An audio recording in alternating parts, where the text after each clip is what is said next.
कि दर्शाना है, मतलब सिद्ध करना है कि किसी समबाहु त्रिभुज का प्रत्येक कोण कितना होता है, 60 डिग्री होता है। तो हम लोग जो है एक चित्र लेंगे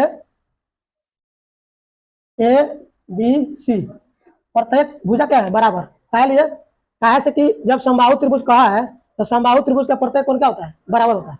बराबर होता है, ये भी बराबर ले लिए। हम लोग कह सकते हैं दिया है ए बी बराबर बी सी बराबर ए सी, ये दिया हुआ है।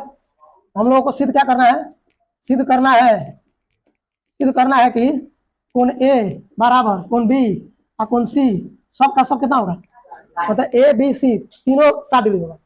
और ये दिया है सिर्फ भुजा बराबर, ठीक है। हम लोग क्या करेंगे, प्रूफ लेंगे, यहाँ से प्रूफ लेंगे तो हो जाएगा। चूंकि ले लेंगे ए बी बराबर है बी सी के, जब ये तीनों बराबर है तो हम लोग तीनों में से किसी को भी बराबर ले सकते हैं।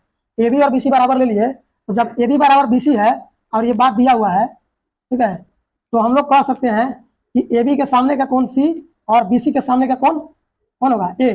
तो कोण ए बराबर होगा किसके, कोण ए बी बी सी, कोण ए बराबर सी, ये ना होगा, कोण ए बराबर होगा कोण सी के, क्या होगा, बराबर भुजा का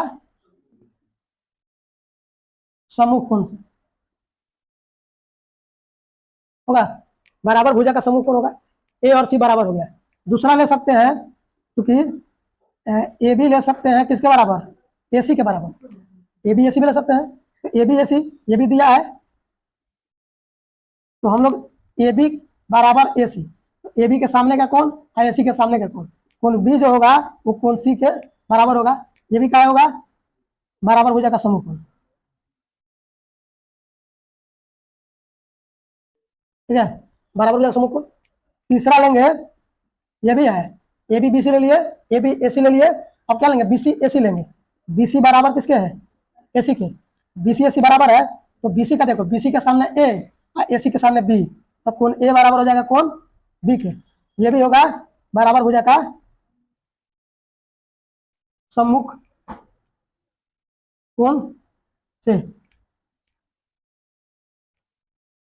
ये भी दिया है, ठीक है। तो ये अगर दे दिया तो हम लोगों को 3 गो आ गया, मतलब इसको ले लो समीकरण 1, समीकरण 2 और इसको ले लो समीकरण 3, 3 गो समीकरण बन गया। अब तीनों समीकरण में हम लोग को क्या करना है, एक चीज और लेना है। अब लेंगे समीकरण, समीकरण 1, 2 तथा 3 से, तीनों समीकरण से हम लोग ले सकते हैं कोण ए बराबर कोण बी बराबर कोण सी, तीनों बराबर हो गया। अब जब ले लिए तो चूंकि हम लोग जानते हैं कि त्रिभुज के तीनों कोणों का योग 180 डिग्री होता है, ठीक है, तीनों कोणों का, इसको ले लो समीकरण 4।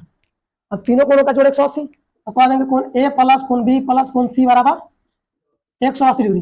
अब ए का बराबर भी बी है, बी का बराबर सी है, सी बराबर ए है, सब क्या है, आपस में बराबर है। हम लोग ए को ए रहने देंगे, किसी एक को कांस्टेंट कर लेंगे, बाकी को उसी में चेंज कर देंगे। बी को ए लिख सकते हैं कि नहीं, लिख सकते हैं। सी को भी क्या लिख सकते हैं, ए लिख सकते हैं। अब देखो ए ए ए कितना ए, 3 गो ए, 180। हाँ, ए का मान जो है काट देंगे तो कितना आ जाएगा 60, तो कोण ए बराबर 60 डिग्री। अब ले लेंगे कौन, समीकरण 4 से, समीकरण 4 क्या कहता है, कोण ए बराबर कोण बी बराबर कोण सी, ठीक है, तीनों बराबर है तो क्या हो जाएगा 60 डिग्री। ये हो गया सिद्ध।